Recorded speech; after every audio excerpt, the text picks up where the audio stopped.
Mesdames, messieurs, personnalités des médias, car il y en a, cher public, bonjour et bienvenue au 5e Congrès ufologique international de Montréal en ce samedi 27 octobre 2018. Ce congrès rassemble 20 participants sur 2 jours, combinant des chercheurs et des investigateurs internationaux et provinciaux. Pour une 5e année consécutive, nous nous sommes efforcés d'offrir une plateforme crédible pour la communauté ufologique du Québec. Cette année, nous sommes à l'Université du Québec à Montréal pour une raison bien précise, c'est que notre événement annuel a pris la forme d'un colloque académique dirigé par un comité de direction scientifique composé de 3 membres, dont le Dr Don Crosby Dundery, professeur de psychologie et retraité de l'Université McGill, Fabrice Bonvin, qui est de Suisse, maître en psychologie, auteur de plusieurs ouvrages et surtout directeur du collectif OVNI et Conscience, qui n'a pu être présent, mais qui nous a préparé un discours. Et de moi, Yann Vanet, organisateur de l'événement et directeur du Garpin des éditions Garpin. Je tiens à mentionner que nous ne sommes hélas ni soutenus ni financés par aucune institution. Toutefois, en tant que colloque qui se voulait académique, nous avons procédé avec le même souci de professionnalisme en faisant appel à des contributions de chercheurs renommés et expérimentés à l'avant-garde des recherches contemporaines. Notre comité ne s'est pas contenté d'approuver ou de refuser des contributions qui conviendraient à nos hypothèses favorites. Ce ne serait pas du tout scientifique. Au contraire, nous avons accompli l'exploit inattendu de rassembler des intervenants qui ne partagent pas les mêmes opinions pour discuter d'un sujet très controversé, les ovnis, mais qui sont des gens qui ont la noblesse de caractère de se réunir dans un esprit de collégialité et de respect mutuel. En cela, ne suivons-nous pas l'adage des sceptiques du Québec, promouvoir la pensée rationnelle et l'esprit critique. Aussi avons-nous demandé à nos participants de remettre leurs contributions avant le congrès, non pas pour sanctionner leur contenu, mais bien pour commenter, critiquer, offrir des avenues de réflexion et des références à consulter. Au lieu d'une simple convention ufologique où chacun présente ses résultats individuels, nous avons stimulé la réflexion en commun en vue d'un ouvrage collectif, qui sera les actes de colloque, et qui seront publiés en français et en anglais afin de donner une dimension véritablement internationale à notre entreprise. Ce dénouement n'est en rien anodin, mais résulte plutôt des impératifs de la recherche scientifique établie au 20e siècle. Toute entreprise savante doit désormais être collective, multidisciplinaire et technique. Notre colloque s'intitule « De l'expérience à la science », où l'on devine plusieurs thématiques.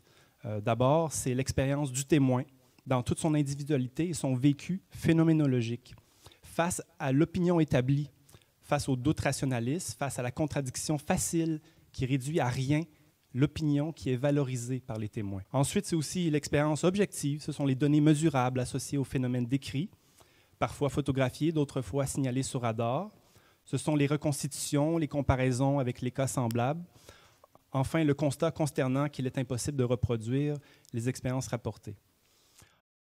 Enfin, c'est l'expérience de la discipline elle-même, la discipline de l'ufologie qui veut se constituer et qui résulte de discours récents nés de l'interdisciplinarité et qui participe à l'extension, à l'établissement de nouvelles sphères de connaissances et qui repousse ainsi les limites de la science. Ce sont nos objectifs aujourd'hui. Certes, notre comité de direction scientifique reste lucide, humble et ouvert à la critique. Nous ne prétendons ni détenir la vérité ni s'affabuler d'un titre pédant. Nous avons seulement fixé des objectifs épistémologiques et nous nous sommes efforcés de les atteindre, là où à peine une poignée de chercheurs publient des travaux de qualité. Cette tâche est pourtant fondamentale au progrès de la rigueur de nos travaux et donc de la reconnaissance de la recherche dite ufologique de la part des institutions du savoir. Ce type d'entreprise manquait à tel point que nous voilà seulement au 2e colloque académique de l'histoire de l'ufologie au Canada. Le dernier remonte il y a 38 ans. Alors, il était grandement de rétablir cette tradition. En effet, ça s'est passé le 16 mars 1980. C'était M. Chris Rutkowski, qui est un de nos participants, qui a organisé la Manitoba Conference on Ufology, dont le principal sujet était un important cas d'OVNI survenu 6 mois seulement auparavant à savoir le 27 août 1979. C'est le fameux incident du policier Val Johnson. Lors de cette occasion, une douzaine de participants, dont des policiers, s'étaient réunis pour examiner ce cas d'une expérience ufologique de 39 minutes, immédiatement investiguée par les autorités, preuves, blessures et traces matérielles à l'appui. À notre tour, nous nous sommes inspirés de modèles internationaux afin d'apporter une contribution collective cohérente et représentative aux recherches actuelles. On s'est inspiré du Symposium international sur les phénomènes aérospatiaux non identifiés à San Marino en 1993. On s'est aussi inspiré du Sturrock Panel, surtout, dirigé par Peter Sturrock et financé par Lawrence Rockefeller en 1997. Aussi, on s'est inspiré du UFO History Workshop à Chicago, organisé par le Sign Historical Group en 1999. Il y avait aussi un comité de direction scientifique qui était dirigé notamment par Thomas Tullian, qui devrait arriver cet après-midi des États-Unis. Finalement, on s'est inspiré surtout du CAIPAN, la collecte et analyse des informations sur les phénomènes aérospatiaux non identifiés, organisé par le CNES-GEPAN, qui est un organisme d'État français, en 2014. On le voit, ces colloques, même au niveau international, sont très rares. Un tel événement méritait... Je prendrai un verre d'eau aussi, si possible. C'est une conférence de presse. Habituellement, c'est un discours bref pour chacun. Je suis l'organisateur. Je dois donner le pas de la journée, décrire l'événement. C'est pour ça que je parlerai un petit peu davantage que les suivants.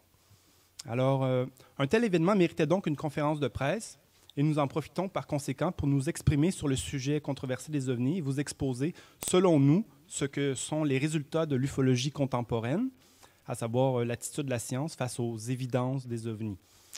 Pour compléter nos points de vue et conclusions, nous avons invité deux autres intervenants, Ananda Bosman, chercheur renommé d'origine hollandaise, ayant initié plusieurs projets scientifiques originaux.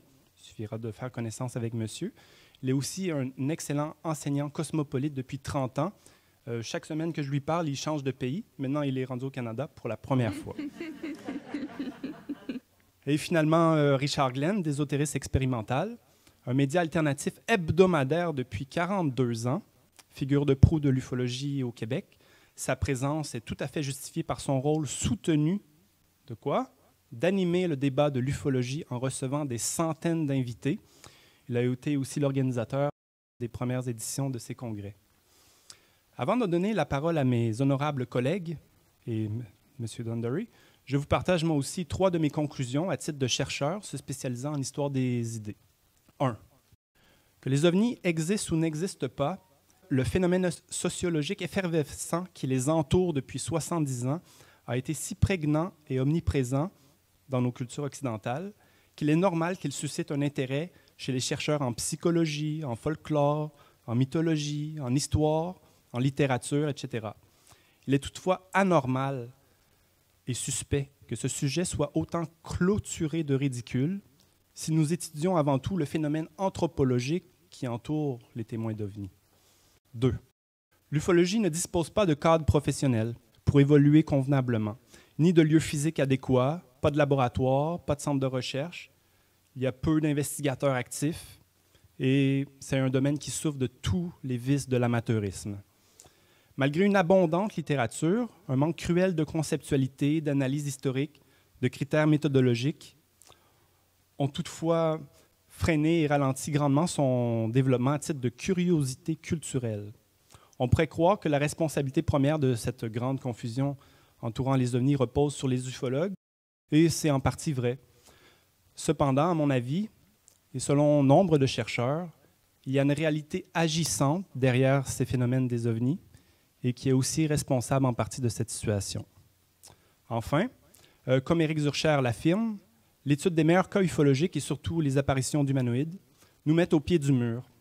L'approche scientiste et matérialiste de notre compréhension du monde est insuffisante et l'ufologie nous offre des cas concrets pour se questionner et révolutionner notre compréhension de l'univers, tant au niveau de l'écologie que de la physique et des autres sciences formelles. Maintenant, je donne la parole au Dr Dundery. Merci bien.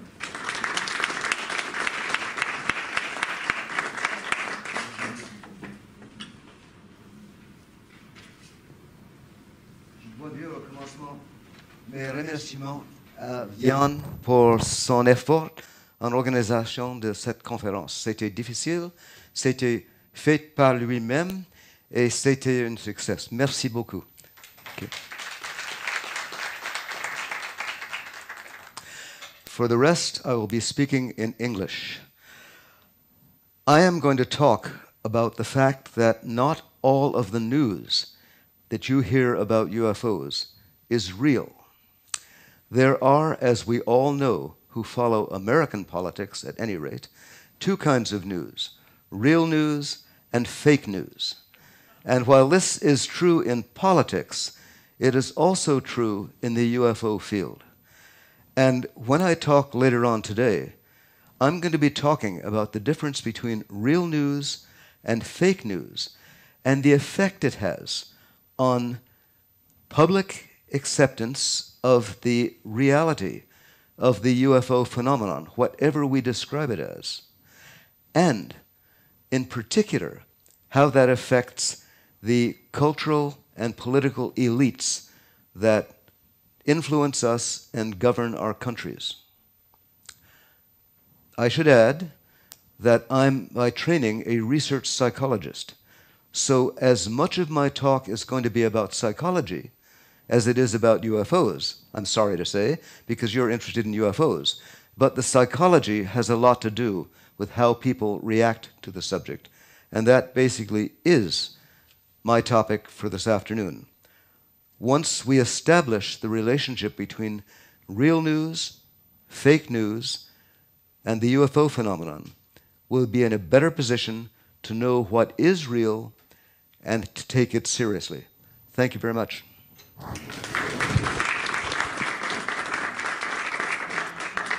Maintenant, nous allons laisser la parole à M. Bonvin, qui nous a préparé un discours.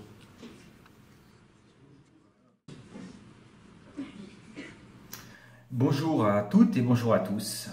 Ce colloque nous donne l'occasion d'articuler science et ovnis, et j'en félicite l'initiative, en particulier à l'heure des fake news, des délires paranoïaques et des fantasmes conspirationnistes en tout genre qui pullulent sur le web et en particulier sur les réseaux sociaux. Il faut reconnaître que le phénomène ovni contient une charge fantasmagorique importante, invitant chacun à projeter ses peurs, ses espoirs et son imagination dans l'espace ufologique. Alors pour certains, les ovnis représentent le salut de l'humanité, pour d'autres, ils représentent une menace. Côtoyant ces projections, les croyances, et je dis bien là les croyances, ne sont jamais très loin. Rappelez-vous le slogan de la fameuse série traitant du paranormal, X-Files, I want to believe. Pour beaucoup, le besoin de croire, car il s'agit là d'un besoin fondamentalement humain, est irrésistible et incontrôlable. Alors à l'heure où la religion est sur le déclin, la soucoupe volante est devenue un support à la foi. Je le constate malheureusement trop souvent. L'OVNI est un objet de croyance plutôt qu'un objet de science. On croit aux ovnis, on croit aux extraterrestres, on croit aux petits gris, on croit aux reptiliens, et la liste est encore longue. Alors tout cela prête évidemment un sourire, surtout quand ces termes sortent de la bouche de témoins ou d'ufologues. Mais alors que penser quand ce sont des professionnels des médias qui abordent le phénomène ovni par ce même prisme de la croyance? Combien de fois ai-je lu dans la presse ou entendu à la radio ou à la télévision cette question: faut-il croire aux ovnis? Ou encore, cette autre question, croyez-vous aux ovnis? Franchement, cette manière de poser la question des ovnis dans le débat public trahit une certaine ignorance sur le dossier ovni. Je suis une fois de plus contraint de rappeler l'existence de cas extrêmement solides, le fait que de nombreux gouvernements ont officiellement et officieusement reconnu l'existence des ovnis. L'exemple le plus récent est cet aveu du Pentagone, un aveu d'un programme de 5 ans qui avait pour objet la vulnérabilité des États-Unis au phénomène ovni.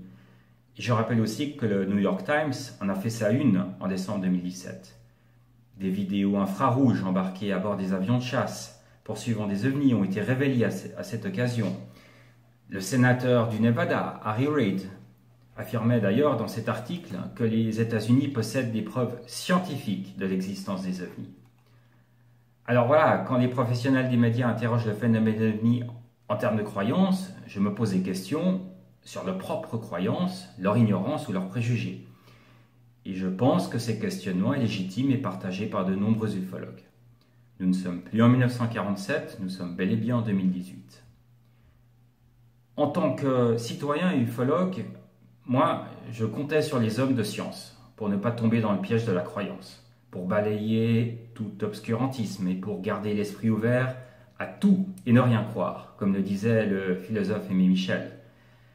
Eh bien, je dois constater que l'immense majorité des scientifiques ne s'intéressent pas au phénomène. Et quand ils sont amenés à s'exprimer sur le sujet, eh bien, ils le disqualifient a priori et le pensent eux aussi comme un objet de croyance. Mon constat est que pour une grande partie de la communauté scientifique, le phénomène OVNI est un objet d'étude purement sociologique, quand il n'est pas rhétorique ou langagier. En fait, pour la science, le phénomène OVNI n'est toujours pas un véritable objet scientifique. Toujours pour les scientifiques, la question n'est pas d'étudier le phénomène tel qu'il se présente aux témoins, mais de comprendre comment ces témoins peuvent croire à ce phénomène. Alors évidemment, cela donne des situations assez cocasses. Ramenée à des cas ufologiques concrets, cette posture intellectuelle revient à se demander comment un sujet d'étude purement sociologique a bien pu irradier les témoins Betty Cash et Vicky Landrum sur une route du Texas le 29 décembre 1980, ou encore comment le randonneur Stephen Michalak, au mois de mai 1967, s'est fait brûler par un objet rhétorique. Ce que la communauté scientifique doit comprendre, c'est que le phénomène est tout ce qu'il y a de plus réel pour ceux qui l'expérimentent.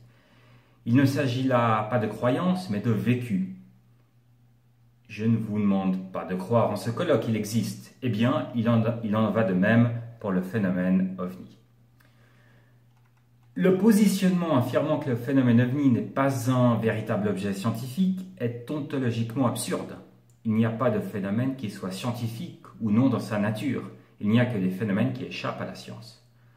Autrement dit, dire qu'un phénomène n'est pas scientifique ne veut absolument rien dire. On dira plutôt que la science n'a pas encore trouvé le moyen ou la manière adéquate pour étudier un tel phénomène. Vous le savez, le phénomène OVNI ne se présente pas dans un dispositif d'observation contrôlable. Les apparitions sont sporadiques, elles sont imprédictibles, elles sont incontrôlables. Les observations sont invérifiables car elles ne sont pas reproductibles. Donc pour la science, on ne peut pas tirer de lois d'observation qui ne sont ni reproductibles ni généralisables. Le phénomène OVNI représente donc un défi méthodologique à la science. Et ce n'était pas le seul problème. Le phénomène a posé un tel défi. Rappelons-nous que l'existence des météorites n'a été admise par le monde scientifique que très tardivement, malgré des dizaines, voire des milliers, des centaines de milliers d'observations. Pour le monde scientifique, donc, on peut se demander pourquoi il n'est pas capable de s'élever au-dessus de la masse des croyances populaires, de la chasse au scoop, des salles de rédaction.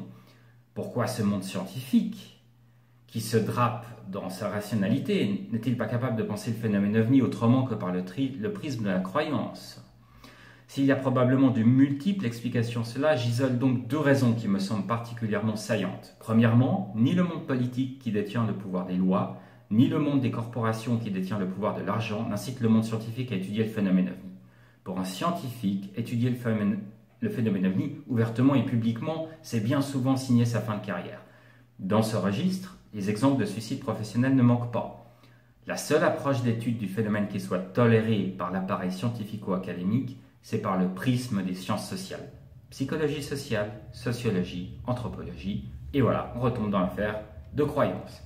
Deuxièmement, le monde scientifique aime généralement être à l'initiative des questions. Quand un phénomène se produit en dehors de son contrôle et de son initiative, eh bien, cela met ce monde scientifique dans une position identique à n'importe qui. Cela retire aux scientifiques sa spécificité, et d'un point de vue de l'image et du statut, cela pose aussi un problème. Donc vous m'avez compris, si les conditions ne sont généralement pas favorables à une prise en charge du phénomène par le monde scientifique, j'invite néanmoins les chercheurs à reconnaître que le phénomène est une véritable opportunité à produire de la bonne science. Et pourquoi ?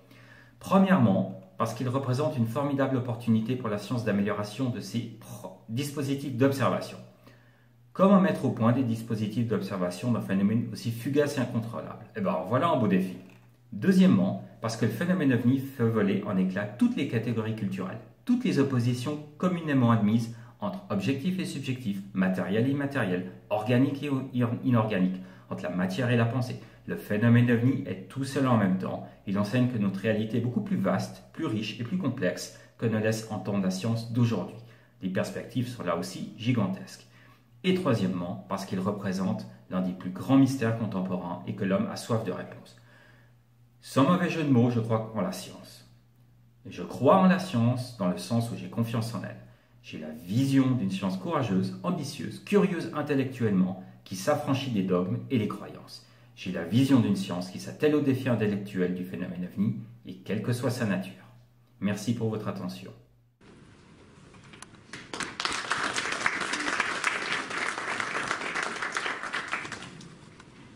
I'm Ananda Bosman, and I'm greatly delighted to be present here at this conference in Canada, thanks to Jan's great work. This is pioneering work. Ladies and gentlemen, members of the press, for the last 33 years, we have been engaging with the UFO phenomenon in all of its different facets. These have been witnessed by other people. In the last few years, we've been specifically gaining documentary methodologies by which the experience can be catalogued and can be recorded with equipment. This summer, in July, we used absolutely brand new equipment with electrophotonic measurements of the ambience of the environment. And we will be presenting that data in regards to using consciousness to engage or interact with the phenomena. We would go high to the Swiss Alps with a group of, let's say, 30 people or more, and we would engage specific protocols of coherence that are documented in the scientific fields of biofeedback. So this is the hemisynchronization of the brain at 8 cycles per second, cardio rhythm harmonics that one has in compassionate states that are measured to produce magnetic fields that are in the golden proportion. So you have that measure of a biological coherence, a consciousness intent, a protocol, engaging and calling the cosmic other, whatever it may be. We do not subscribe to the ETI hypothesis ourselves, but it's there. They're absolutely real, and this has been also demonstrated, apart from the Sturrock report, which was a fantastic research effort. You've got the Cometa study, and you have, in 2010, the CNN press conference by Robert Hastings with the signed affidavits of 120 nuclear missile operators who testify that UFOs would switch off our nuclear missiles, our ICBMs, in different continents, which is highly significant and is at the clearest of intent. So we've had successful results as a civilian effort done by civilians. It had to be civilians in Switzerland, in Austria, in Italy. And we'll be presenting some of that data. The UFO responds to the coherent signals that are measured by biofeedback. It produces an alphabet of activities. The artistic approach is that our reality is ever more being popularized as a computer simulation. The popularist is Elon Musk from Tesla Motors, but you have Dr. Eric Tyrrell of NASA, who found the moons, some of the moons of Uranus and Jupiter, who very much believes in the evidence pointing towards a simulation, and Dr. Nick Bostrom of Sweden. So there is more and more a movement towards and findings towards this being some form of simulation. I don't believe in that hypothesis, but I think it's useful in terms of the UFO. In this hypothesis, the so-called simulation hypothesis, artificial reality, even fake reality, the UFO could be seen as derivatives from us, from our great-great-grandchildren, whose computer power processing has gone beyond simulating the single molecule that we are able to simulate now to simulating a whole world, and then being able to take that into space and time. It's a few hundred years, perhaps 1,000 years, if you backtrack Moore's law. I think it's more complex than that, and the ultra-terrestrial hypothesis is also not enough. Clearly, consciousness is involved. Consciousness as an ontological foundation. The UFO phenomena pushes our barriers in every way. You get absurdities, you get every time different forms of experiences that push our boundaries, but also bring us, when we interact with consciousness, to our own foundation of coherence, very clearly evident. The most creative artistic fields that are measured in the brain are the ones that engage the UFO. And this is clearly evident also in the scientific studies at Hessdalen in Norway, which we will also present and which we engaged as well. So the canvas becomes the environment. The artist is consciousness with biological coherence with other artists that interact on the canvas of reality. That is the artistic approach. We're semantic artists, musicologists, founders of the 432 Hertz postmodern popular music, which we will utilize also in cultural attempts for contact. So using harmonics of music, including the alpha 8 Hertz and 432 Hertz and tempos of the heart in compassion, to engage culturally this intelligence, this UFO intelligence. This is something we're aiming towards. We are also eschatologically driven, so we like to look at the ultimate meaning of it without becoming caught in it. In our work with Dialogues in the Cosmos with European civilian units, we are gathering every possible signal data line, and we're not drawing assumptions. We're just getting the data sources, and there are many data sources that come in when this phenomena is triggered. And we take as much as we can. We will delineate that this afternoon.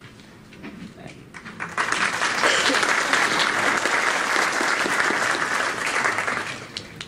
Le micro? OK, bon. Maintenant, c'est place aux questions de la part des journalistes, il y en a, et du public. Il y a 2 micros avec un bout orange ici, chaque côté. N'hésitez pas à vous lever dès maintenant pour venir poser des questions à nous pour faire une conférence en bonne et due forme. My question is for Mr. Don Donderi and Ananda Bosman. What do you think about the United States administration who make Air Force Space Command in the last few months? Mr. Trump advised the well created. So what do you think about that? Let's start with last December and March 2018. As you probably know, a newspaper story appeared in the New York Times on December 18th of last year. The story was written by a woman I know, Leslie Kane, plus 2 regular New York Times reporters, and it presented information about the Pentagon's UFO program. By military standards, a very small program, which was worth only a couple of $20 million a year or something like that, which is peanuts for the U.S. military. But it was, and as I think Mr. Bohan pointed out, sponsored by a U.S. senator. The funds were provided. The work was done, not secretly, but quietly. And eventually, the gentleman who ran that program resigned from the Pentagon and went public with it. And again, in a New York Times story on Sunday, December 18th, 2017. That's one indication that either this man was doing it because he was frustrated, resigned, he was a civilian, not a military person, and decided he would go public on his own, or, and it's hard to know, that somebody gave him a wink and a nudge, as you'd say in English, and said, go ahead, resign, tell the public about this because we want a little bit of disclosure. And those 2 points of view are opposing, but I'm not sure which is right. Second thing happened in March of 2018. A man who was effectively his boss, a deputy undersecretary of Defense, a gentleman named Christopher Mellon, also resigned, wrote an op-ed in the Washington Post, and said, why isn't the government paying attention to UFOs? We see them all the time. Number 3, as you said, the Pentagon released gun camera photos of U.S. Navy jets chasing UFOs. All of those three things happened within the last year. And the US government started a space command. It wasn't the first time they had that idea. It had been proposed before. So here's what I think, and that's largely part of what I'm going to say later on today. Yes, certainly the US government, and probably many other governments, know completely that some UFOs are extraterrestrial. Not everything everyone reports is extraterrestrial, but some are. And again, some of them have ET crews. Some of them might also be like our drones, which are remote-controlled pilotless vehicles, but some certainly have ET crews, and the ET crews interact with us. There is obviously a great deal of latitude for understanding how they interact with us.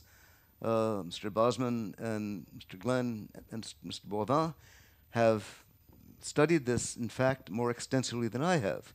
But I'm satisfied with those three things, that the US government knows about this, other governments most likely also do, that they're real, and that they're from somewhere else. Thanks.